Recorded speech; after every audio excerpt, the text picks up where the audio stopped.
coping with the cold and dark. After 7 years in exile, journalist Bülent Kenes has got used to the Swedish winter. But recently, he's been given a brutal reminder of his homeland.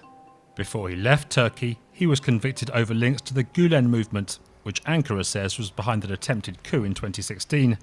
Now the Turkish government wants him extradited. To his relief, Sweden's constitutional court has rejected the demand.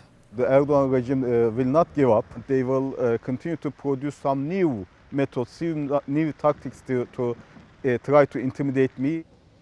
Bülent is the Turkish president's enemy #1 in Sweden.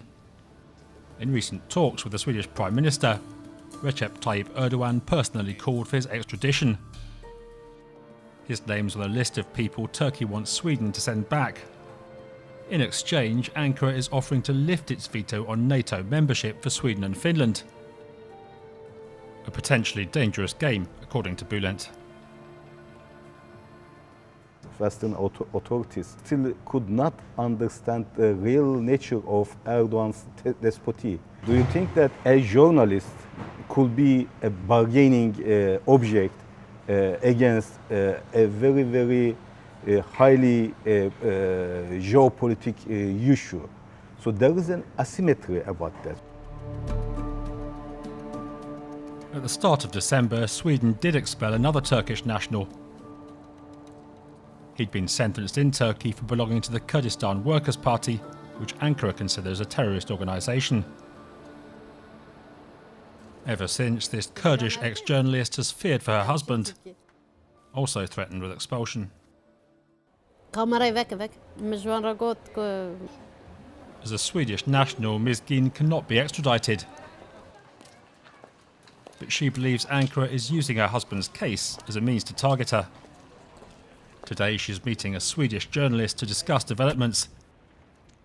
She fears Stockholm will end up capitulating to the Turkish president.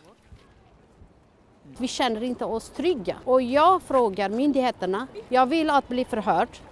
Att vad har jag gjort? De får lägga fram bevis.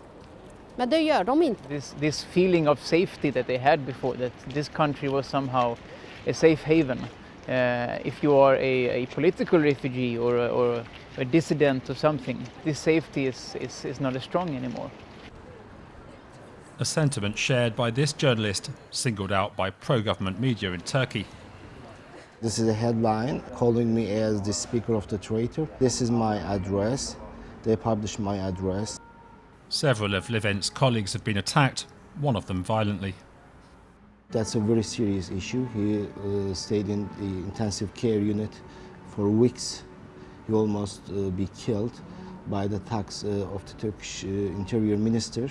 We believe it. Indications show that.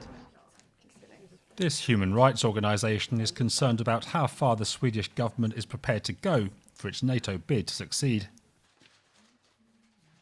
During the very short debate that we had in Sweden this spring about NATO membership, what was very clearly communicated from the politicians was that we needed to join NATO in order to protect our democracy and values like human rights and rule of law.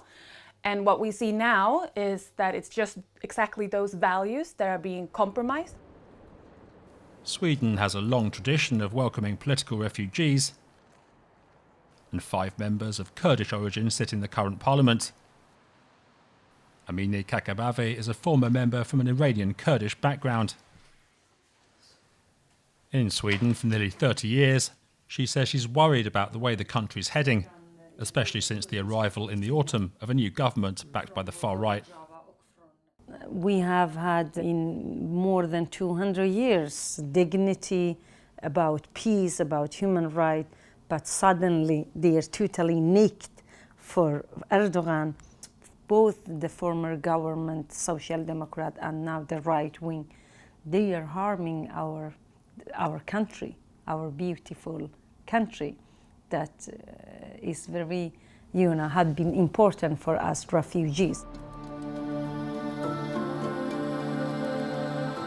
Sweden's bid to join NATO comes at a time when its governing coalition is promising a stricter line on immigration and asylum.